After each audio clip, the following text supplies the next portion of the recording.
Ayat 12 dari surah Al-Hujurat dibuka dengan panggilan untuk orang-orang beriman. Ya ayyuhalladzina amanu, wahai yang beriman.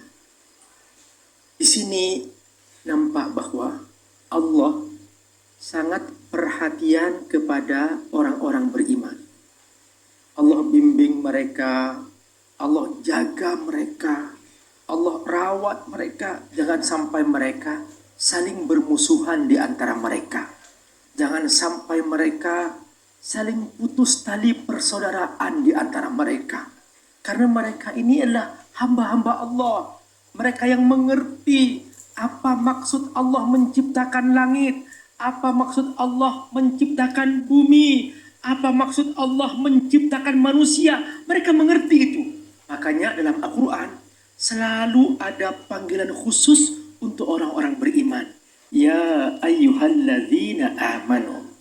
Nah, ketika yang Allah panggil orang-orang beriman, maka Allah kasih panduan-panduan supaya orang-orang beriman ini tetap patuh kepada Allah, baik secara ritual maupun secara sosial.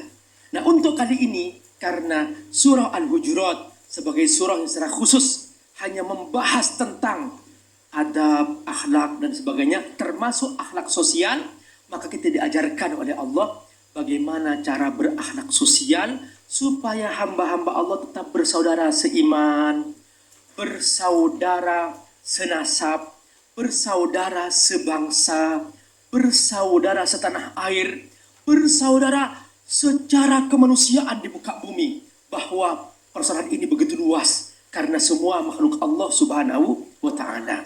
Nah, selama mereka tidak memusuhi, tidak menyerang, tidak membunuh, maka dia tak berdamai. Tapi kalau mereka sudah mulai menyerang, seperti di Gaza misalnya, sudah mengusir, nah di situ kata Allah, kamu jangan diam, lawan.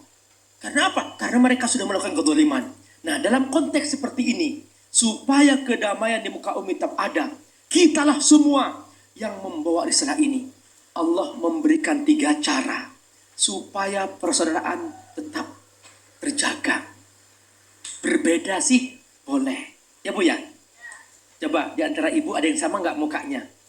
Enggak, kok bisa ya Bu ya? Masya Allah, itulah kekuasaan Allah. Nah, ada yang sama nggak sifatnya? Enggak, berbeda. Nah, sekarang kata Allah, supaya kamu tetap berdamai dalam perbedaan, tapi tetap bersaudara dalam perbedaan, ini caranya. Pertama, kata Allah, jangan prasangka buruk. Ijtanibu katsiran minadh-dhon. Adh-dhon artinya prasangka buruk. Inna ba'dadh-dhonni ism wa la tajassasu. Nah, perhatikan kata Allah. Jadi adh-dhon di sini prasangka secara umum. Namun para ulama tafsir mengartikan dhonsu itu prasangka buruk. Jadi suami pulang terlambat padahal dia lagi lembur, sudah nggak dibukain pintu. Hah? Nah, ini namanya prasangka buruk. Jangan-jangan dia terlambat karena masih lama menunggu ngantri buat bawain bakso buat ibu. Ya bisa jadi. Makanya jangan prasangka buruk atau banjir ya Ustadz ya di jalan ya, mungkin kan di kayak jalan. kemarin rame ya kan. Benar. Oh. Jadi tetaplah ya Bu ya, mulai sekarang sambutlah suami dengan Senyum. aman, Masya Allah. Yang kedua, wala tajassasu. Jangan memata-matahi. Begitu suami baru nyampe kantor, video call, lagi di mana? Kan repot. Ada yang gitu ada? Oh nggak ada. Oh, nggak ada. Ya alhamdulillah ya. Itu pulang ke rumah, mana dompetnya? Mana foto-fotonya? Buka HP. Nah, ini namanya memata-matai ya. Nah, janganlah. Bikin suami tenang di rumah, bikin suami rehat di rumah. Karena setiap prasangka buruk tidak nyaman. Nah, tidak baik. Nah, termasuk juga Bu. Halo. Suami juga jangan prasangka buruk kepada istri. Makanya tidak boleh Bu, seorang istri di rumah menerima laki-laki sebagai tamu selama suaminya masih di luar. Kenapa? Supaya tidak menimbulkan prasangka buruk. Nah, ini namanya wala tajassasu. Yang ketiga, wala yaghtab ba'dukum ba'dha. Ini dari kata riba. Riba itu kata ghaib. Ghaib artinya apa? Dia membicarakan orang lain di saat orang itu nggak ada. Indal ghaib. Itu namanya riba. Jadi riba itu ghaib. Jadi teman yang nggak ada dibicarain. Nah, kalau bicara yang baik, itu pun juga hati-hati juga. Kalau demi kebaikan sih, it's okay kalau kebaikannya. Tapi kalau dibicarakan yang buruk-buruk misalnya, janganlah. Halo, ini sudah terlalu banyak orang begitu mudah sekarang ibu ya, menyebut yang buruk-buruk dari orang lain, dibongkar ya Allah keburukannya. Ya, masing-masing punya rahasia. Ibu punya rahasia, suami punya rahasia, anak punya. Jagalah rahasia masing-masing.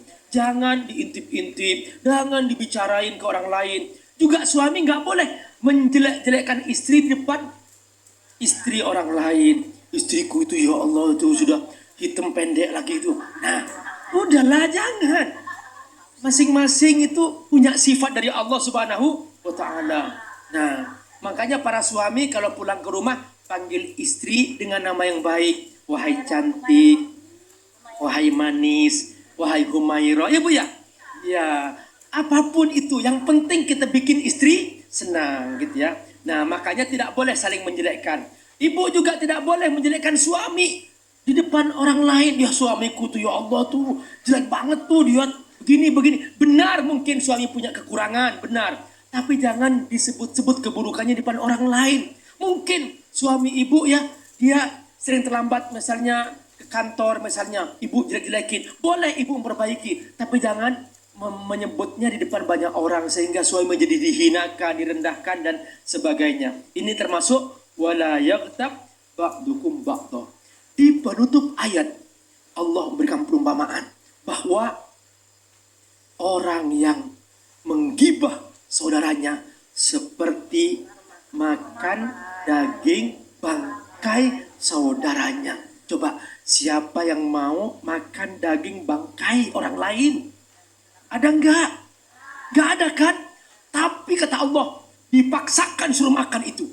Itulah orang menggibah. Saking buruknya orang menggibah, saking hinanya orang menggibah, saking jeleknya orang menggibah, saking Allah enggak suka sama orang menggibah. Kata Allah, ayuhibbu ahadukum ayyakula lahma akhihi maitan fakarihtumu. Kau benci itu, tapi dipaksakan oleh Allah. Wattaqullah, kata Allah, solusinya ayo bertakwa kepada Allah. Innallaha tawwabur rahim.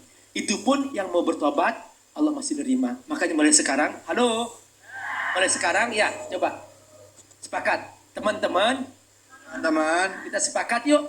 Nah, bakat yuk. Mulai hari ini, bye bye Bye bye. ghibah. Bye. Yes. Yeah.